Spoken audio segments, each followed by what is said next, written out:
J'ai trouvé ça très formateur et très intéressant. En fait, on a eu pas mal d'informations sur ce qu'était véritablement l'économie verte et tous les enjeux que ça représentait. Et j'ai particulièrement apprécié l'introduction d'un chercheur du MIT, Federico Casalegno, qui nous a expliqué justement comment il pouvait concevoir un nouveau village vert en Italie avec ces nouvelles technologies et dans une optique de développement durable. On a beaucoup parlé de rentabilité financière et pas vraiment de rentabilité économique. C'est deux choses différentes, on a fait souvent l'amalgame. Et la deuxième chose, c'est effectivement l'économie verte, c'est rentable, ça fait des années que ça existe et ça avance. Ce qu'on aurait voulu voir, c'est comment l'économie verte va participer au développement durable et au changement des mentalités, comment elle participe à l'éducation, ça on n'a pas entendu parler.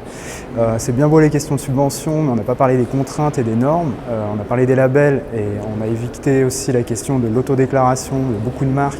On en a dit qu'il fallait faire un peu de régulation, on n'a pas parlé quand est-ce qu'on allait la faire et on n'a pas évoqué le rôle de l'OMC.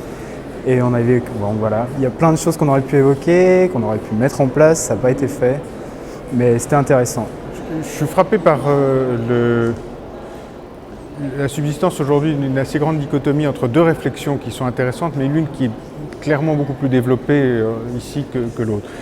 La première, celle qui est développée, c'est la réflexion sur le système économique et l'évolution des logiques de rentabilité des entreprises, les labels, les formes de financement, le rôle de l'État.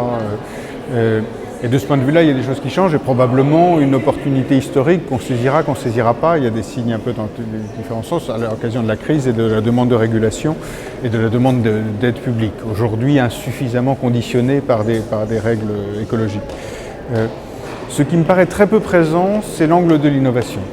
C'est-à-dire qu'on est toujours dans une économie qui paraîtrait régie uniquement par des règles assez rationnelles, dans lesquelles on peut dire aux consommateurs, dire aux entreprises, voici les enjeux globaux face auxquels nous sommes et vous allez changer de comportement. Il me semble que s'il n'y a pas aussi du désir de la créativité, de l'invention, on va avoir du mal à aller dans cette direction-là, en tout cas à atteindre des résultats suffisants. Et bien souvent, on est plutôt là à montrer comment les entreprises non vertes vont cesser d'être rentables, ce qui est une des manières de faire, plutôt qu'à se dire comment on pourrait imaginer complètement des nouvelles activités, des nouvelles manières de faire, qui seraient rentables, qui seraient dans l'économie, éventuellement avec certains éléments de règles différentes, parce qu'elles attireraient une demande, parce qu'elles changeraient les choses, parce qu'elles donneraient envie.